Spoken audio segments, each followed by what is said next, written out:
I'd like to read to you a very holiday-themed book called Better Be Good.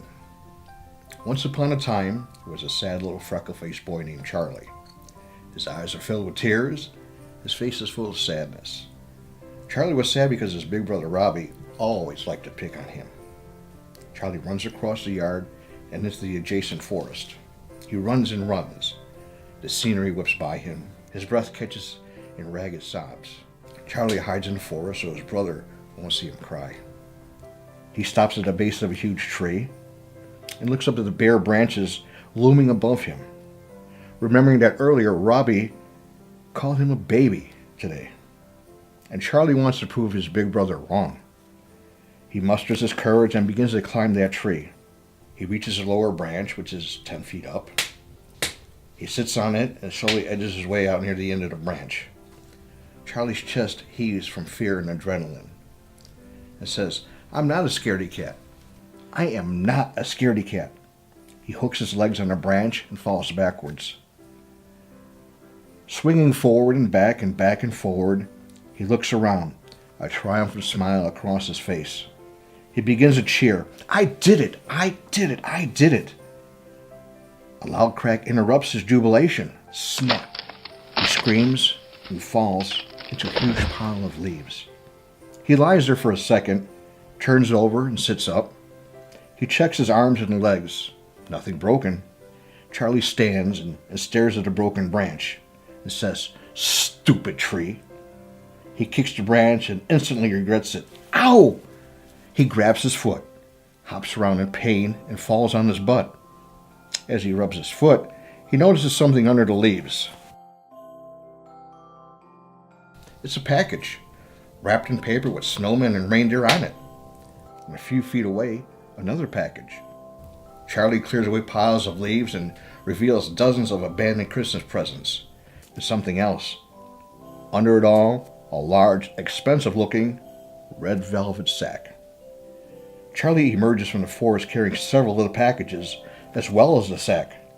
In the middle of the clearing stands an abandoned shack, so rickety it seems barely able to remain upright.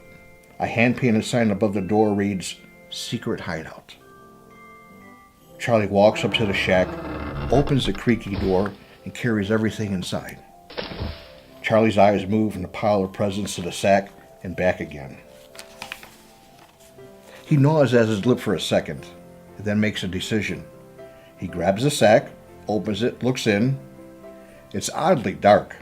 It looks deeper than this should be possible. He puts his head into the sack. He says, "No way!" He crawls in further, farther, then he's completely in. And then the sack collapses flat. He says, "Oh my gosh!" Charlie runs out of the woods and heads for the house. Charlie bursts into the room, completely out of breath. His brother Robbie is battling aliens on his game console, never looking up. And then he says, "Leave her die, pea pants." Gasping for air, Charlie begs for his attention. Charlie stares at the sack, which is bulging at the seams. Seconds later, Robbie crawls out of it with a rapturous smile on his face. Robbie says, "There's a zillion toys in there." Robbie stands and contemplates the sack and says, "That storm last Christmas, it must have blown right out of his sleigh." Charlie's eyes are as big as saucers and says, "We have to give it back." Robbie says, "Are you kidding? This thing is worth a fortune.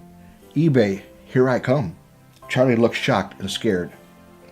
"No, Robbie, it's not ours. If we don't give it back, he'll know." Robbie takes a step towards Charlie, towering over him, shoves him to the ground, and steps on his chest.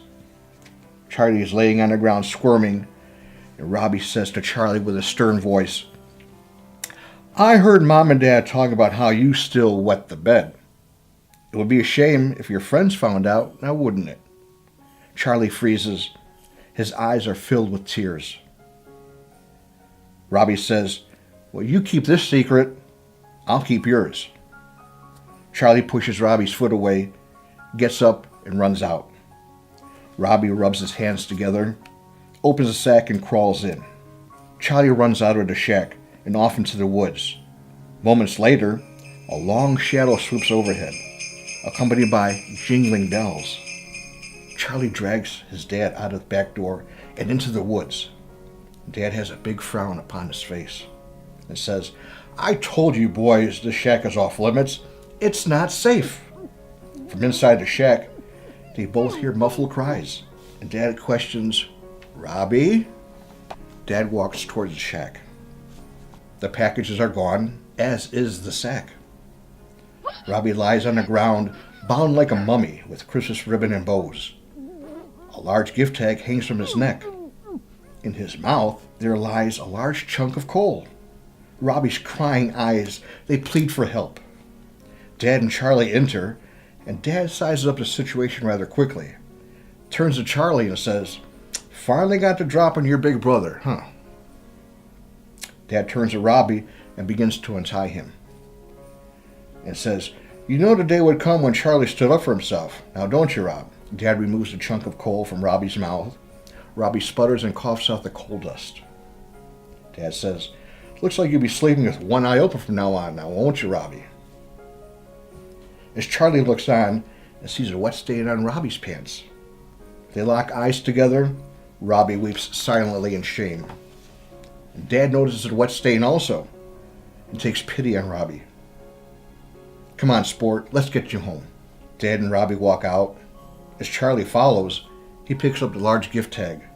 It read, "To Robbie. You better be good. Santa." Charlie smiles and then notices a package behind the door. It's shiny and new and has a tag on it. The tag read, "Thank you for finding my toys. I owe you one. Santa."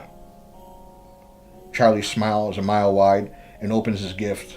It's a book called The Tree Climber's Companion, a training manual.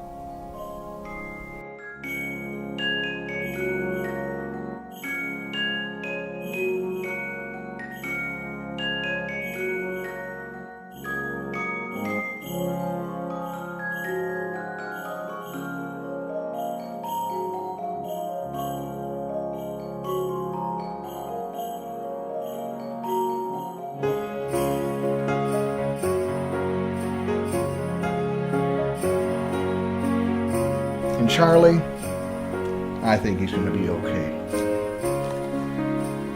Merry Christmas to all and to all.